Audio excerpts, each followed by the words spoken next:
Hello and good morning, Frank. How are you doing today? Good morning. It's Frank Figliuzzi here. You have done something here that it's like you're taking the mystery out of what life is like out there on that long haul. Because so many of us, we've seen the TV shows, we've watched the movies, but this right here is in a book that we can take our time reading.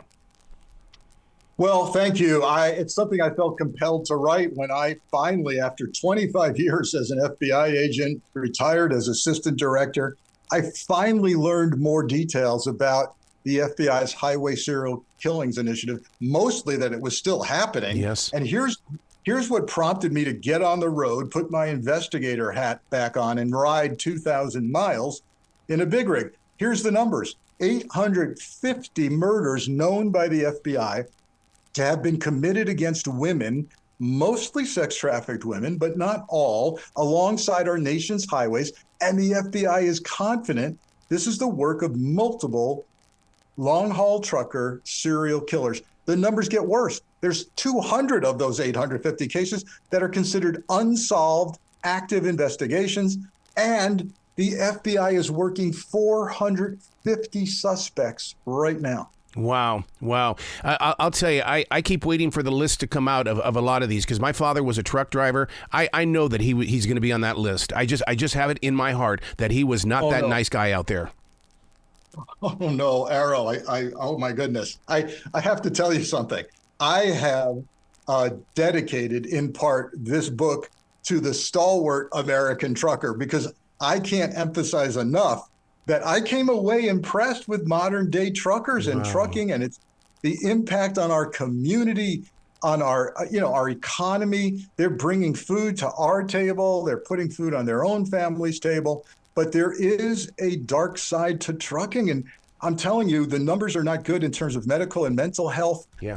For example, 44% of long-haul truckers, when surveyed anonymously, exhibit symptoms of major clinical depression. 20% binge drink 5 or more drinks of alcohol at a time, and 10% say they drink alcohol every single day. Wow. See, that's not even hitting the ephedrine line because my brother was always on ephedrine because he knew he had to get to that next town. Well, there's drug use. There's long periods of drug use in the 70s and 80s, mostly involving amphetamines to stay awake, even methamphetamine being involved. And then if you're awake like that, you got to come down, right? And coming down is either alcohol or another drug. So you've got this volatile mix. You're self-medicating. Not good. Not good if you're driving 80,000 pounds of steel across the nation's highway. Did you have to become a trucker in order to do this story? Because how do you get on the inside of this universe all its own? Well, thankfully, I found a trucker who was willing to tolerate me in the cab, sleeping in that upper berth of the bunk bed in the sleeper berth. And lucky for me, this driver was a graduate of the Culinary Institute of America. He had worked as a chef, and he chose trucking for more money. So that meant we sometimes cooked really good meals inside the truck. Oh my God.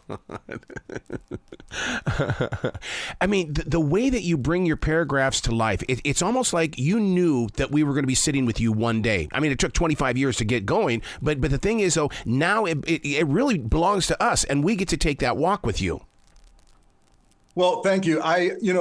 My first book, The FBI Way, was a national bestseller 3 years ago, to my amazement. And this one's doing very well. I want you to feel like you're in that truck with me. I want you to feel like you're sitting with me when I interview the trafficking victims who survived violent encounters with truckers and now are thriving, the very few that get out alive. I want you to feel like you're alongside me when I interview the top crime analysts in the country who are connecting the dots to stop the killing. I hope that's what it's like. And I hope it makes people more vigilant and safer on the road as well. I got to ask you a personal question, Frank, because there's been a lot of talk of this lately. What about the missing Indigenous women? Did you see any of that evidence out there on that highway? Yeah, this is a problem not talked about enough, and I'm glad you brought it up. I do hit it in my book. There's a victim I feature from Oklahoma named Casey Jo Pipestem, a teenager who was trafficked to truckers. She's from the Seminole Nation of Oklahoma, and she was found dead in Grapevine, Texas. That case, by the way, still unsolved years later. Yeah, it's a problem in Arizona. It's a problem anywhere we have large reservations. We've got jurisdictional issues, tribal police, FBI, drug use involved. It's horrific. And this is kind of a silent problem that's there. And some of us kind of want to look the other way, but we need to take a look at what's happening at our indigenous tribes. I love the way that your department really does go into the investigations, because the one thing that I've always learned, and I don't know what my attraction is to something just like a long haul, but what happens is the investigating means the body could be found in this part of the country, but there's usually a pattern with a serial killer, and you're able to go in and see that there's a circle, it goes to different cities, but there's definitely a pattern there with those serial killers. This is how the crime analysts do their work and how their database works as well. You've got this mobile crime scene with an 18-wheeler exploiting the seams in law enforcement jurisdictions miles away, states away, before anyone knows anything about what happened. But the magic of technology and the FBI crime analysts is that they can spot the same victimology. I get into what that means in the book. Yep. Why are you selecting these victims? Is it the red hair? Is it the slight build? What is it about that victim? And more equally, or if not more important, what's the crime scene look like? This is what the FBI asked the police departments to enter into the database. Where was the victim found? In water, under a tree? Was she naked, half naked? Yeah. Which half is naked? Was she mutilated? By what? By a knife? Was she gagged, stabbed, or shot? Was she duct taped before or after death, mutilated before or after death? All of these questions get entered into the database, which helps connect the dots and say sometimes we saw this 3 years ago across the country. You two departments, you need to talk. You've got the same killer. Wow. Let me ask you a personal question. I did an interview with a school that was investigating the truckers' serial killing. Are you the Frank that they're talking about in that podcast? Gosh, I don't know. I'm not aware of that. Well, I'm not aware. Because, I mean, they talked with an investigator as well. And the way you just explained that story, I'm going, I've heard this story already. And it came from those students. They needed a year of the end of the year project. And so they chose to investigate murders on the highway with truckers.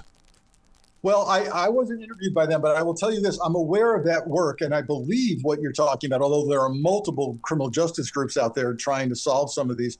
That the group I'm thinking of was working on the redhead murder. That's it. Yeah. Yep. Yeah. I feature the redhead murders in my book. And here's where I might disagree with this group, because what they're saying is it's solved, and it was the killer was a guy named Jerry Johns. And here's the deal. Jerry Johns did kill some of the redhead victims, but not all. And I consider the redhead series of murders to be unsolved. Wow. You've got to come back to this show anytime in the future, dude. Oh, I'd be happy to do it and talk more about some of the hidden parts of our society. Absolutely. Well, you be brilliant today, okay? Thank you. Take care.